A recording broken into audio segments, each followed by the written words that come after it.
बहुत सी गेम्स जो हम पसंद करते हैं उनमें टीम्स एक दूसरे के खिलाफ खेलती हैं और हर टीम का एक कैप्टन होता है जो टीम को लीड करता है। लेकिन क्या हर बार कैप्टन हर मैच को अकेले जीत सकता है? नहीं, ऐसा नहीं है। हम जानते हैं कि मैचेस जीतने के लिए टीम वर्क बहुत जरूरी है।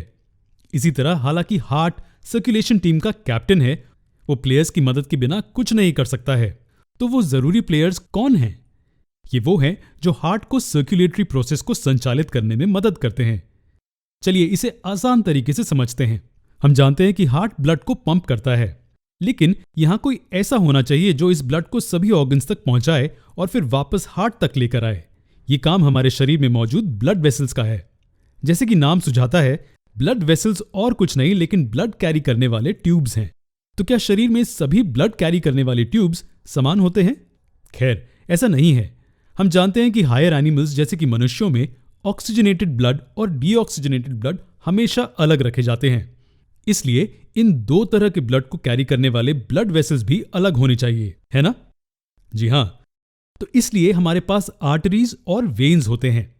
आर्टरीज वो ब्लड वेसल्स हैं जो सिर्फ ऑक्सीजनेटेड ब्लड कैरी करती हैं और वेन्स सिर्फ डीऑक्सीजनेटेड ब्लड कैरी करती हैं।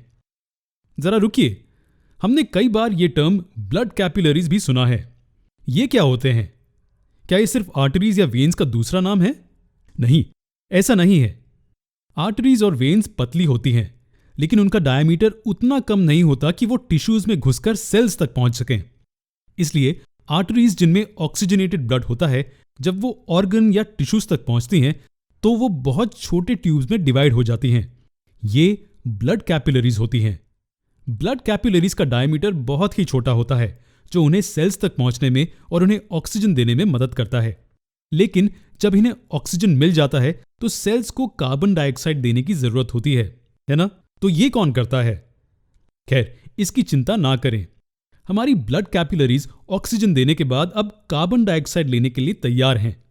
जी हां, ब्लड कैपिलरीज सेल से डीऑक्सीजनेटेड ब्लड ले लेती हैं और जब ये टिश्यूज या ऑर्गन से बाहर निकलती हैं तो ये फिर से मिलकर वेन्स बना लेती हैं। जी हां, सभी ब्लड वेसल्स इसी तरह से एक दूसरे के साथ जुड़े होते हैं। चलिए, जो हमने अभी कहा उसकी एक आसान समरी देखते हैं। आर्टरीज ऑक्सीजनेटेड ब्लड को हार्ट से ऑर्गन्स तक लेकर जाती है। यहां ये छोटे चैनल्स में डिवाइड हो जाती है और ब्लड कैपिलरीज बनाती है, जो ब्लड वेसल्स का बहुत ही अच्छा नेटवर्क है। ये सुनिश्चित करती है कि ऑक्सीजनेटेड ब्लड टिश्यू के हर सेल तक पहुंचे।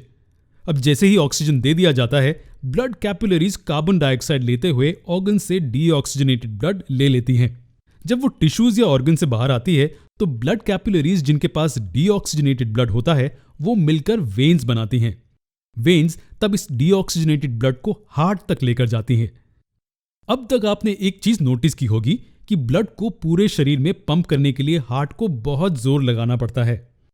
अब ये आर्टरीज हैं जो हार्ट से ब्लड लेकर जाती हैं, इसलिए आर्टरीज को पंपिंग का दबाव झेलना पड़ता है।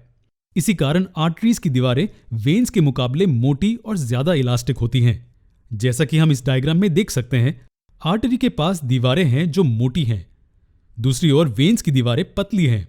इसके अलावा वेन्स की एक अहम विशेषता यह भी है कि इनके पास वाल्व्स होते हैं।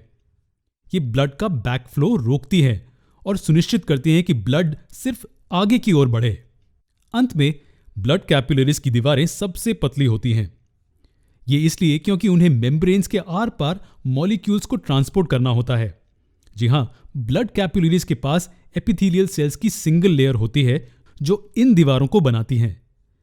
इस तरह इनकी पतली दीवारें ऑक्सीजन और कार्बन डाइऑक्साइड के डिफ्यूजन में मदद करती हैं। तो ये था ब्लड वेसल्स के बारे में। अब हमें ब्लड और उसके कंपोनेंट्स को डिटेल में जानने की जरूरत है। तो चलिए इस कॉन्सेप्ट को हम हमारे अगले वीडियो में देखेंगे।